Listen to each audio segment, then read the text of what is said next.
Katherine Jackson looked at Lionel Richie backstage and said, "Please sing 'Jesus is Love' for my son." Lionel said, "Of course." What he didn't say, what he couldn't say, was that Michael Jackson's daughter Nicole was his own daughter's godfather, that he had known Michael since he was 12 years old, and that walking onto that stage was going to be the hardest walk of his life. The morning of July 7, 2009 arrived in Los Angeles with the specific quality that certain days carry, the quality of a day that has been anticipated and dreaded in equal measure, that everyone knows is coming and nobody knows how to prepare for. 12 days had passed since Michael Jackson had died at his rented mansion on North Carrollwood Drive, 12 days in which the world had produced the particular kind of collective response that only the death of someone truly extraordinary produces, the outpouring of grief and memory and personal testimony from people who had never met him but whose lives had been shaped by what he made. The sense of a gap opening in the cultural landscape that was too large to process quickly and would take years to fully understand.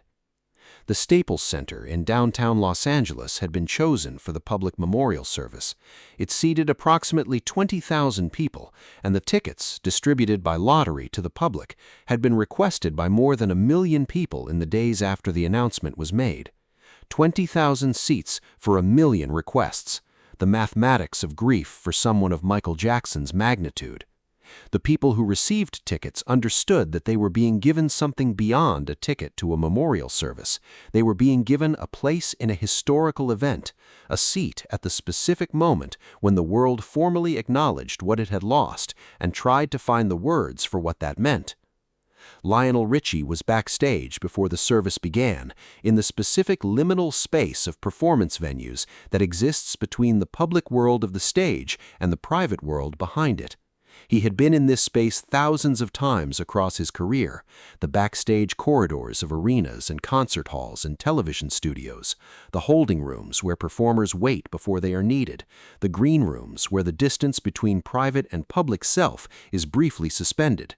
He knew how to be backstage. He knew how to manage the transition from the person he was when no one was watching to the person he became when he stepped into the light.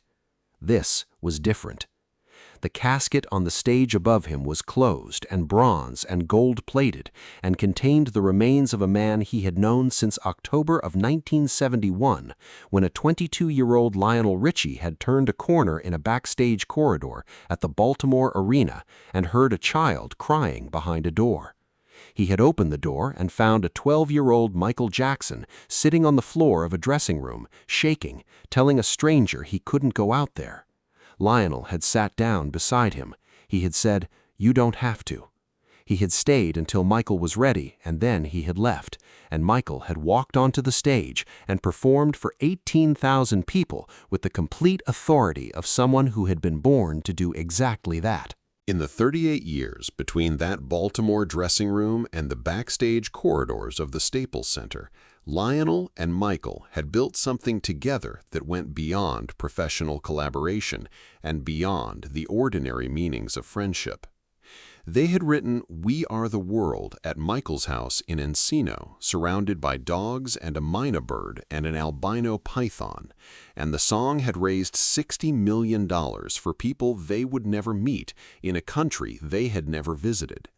They had appeared on stages together, recorded together, existed in the same industry for 4 decades with the specific mutual regard of people who had started out at similar levels of obscurity and had arrived, through parallel routes, at a level of success that neither of them had fully imagined when they began.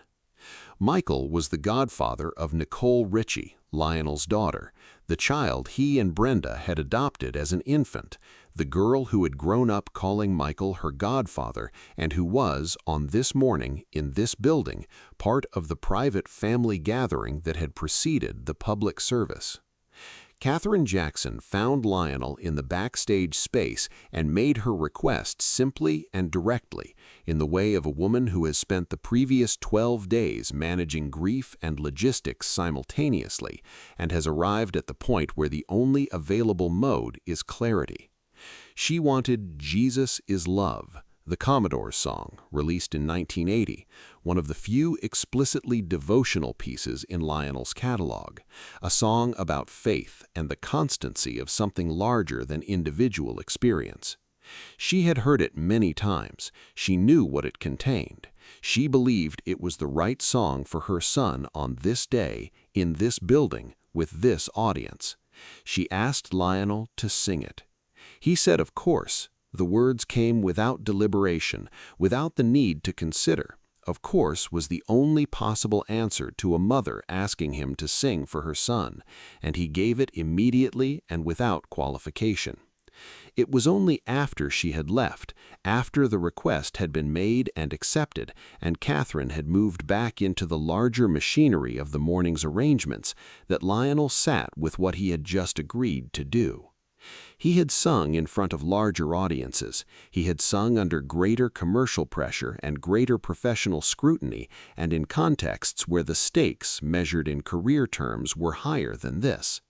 He had sung at the Olympic closing ceremony for 2.6 billion people. He had sung at the Grammys and the AMAs, and every significant platform that popular music provides for the demonstration of what a performer can do. He had sung through the particular difficulties of a career that had included its share of genuine hardship and genuine uncertainty, and he had always been able to find, somewhere in the process of stepping to the microphone, the specific readiness that performance requires. He was not sure he could find it this morning. The difficulty was not technical. His voice was there. The song was there. He had sung Jesus is Love so many times that it existed in his body independently of his conscious mind, available without retrieval, accessible under conditions that would make other things inaccessible. The difficulty was something that had nothing to do with the mechanics of performance and everything to do with what the performance meant. He was not going on to that stage to entertain an audience or demonstrate his abilities or fulfill a contractual obligation.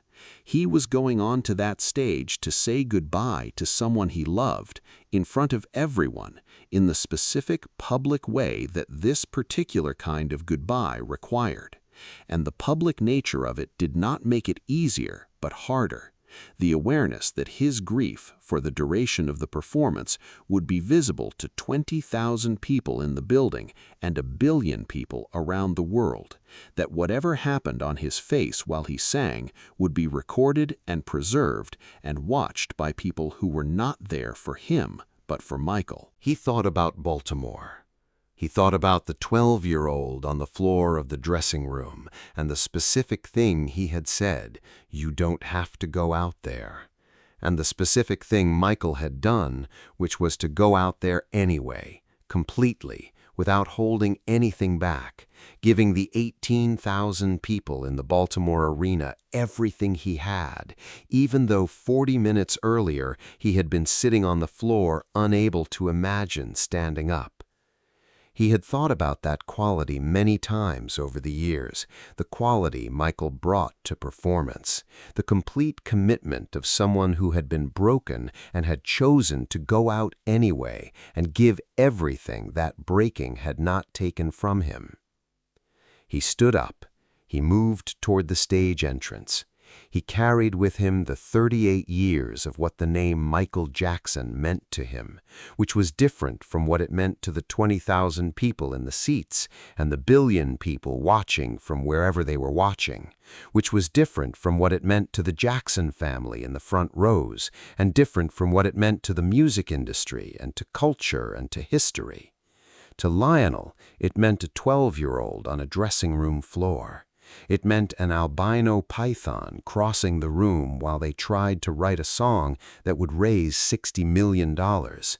It meant a man who had been simultaneously the most famous person in the world and the most isolated, who had navigated the specific loneliness of that combination for decades, who had never fully lost, beneath the public phenomenon, the quality that Lionel had first encountered in a Baltimore dressing room, the quality of someone who felt things completely and expressed them completely and could not pretend otherwise, even when pretending would have been considerably easier.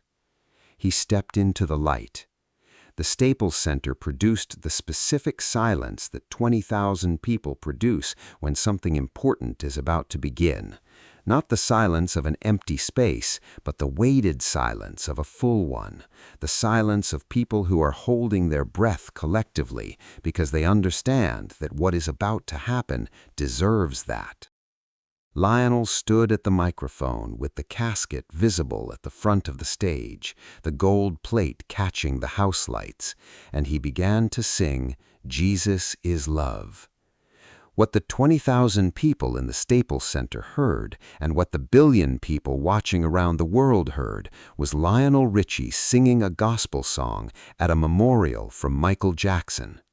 What was also true, simultaneously, was that a man was saying goodbye to his friend.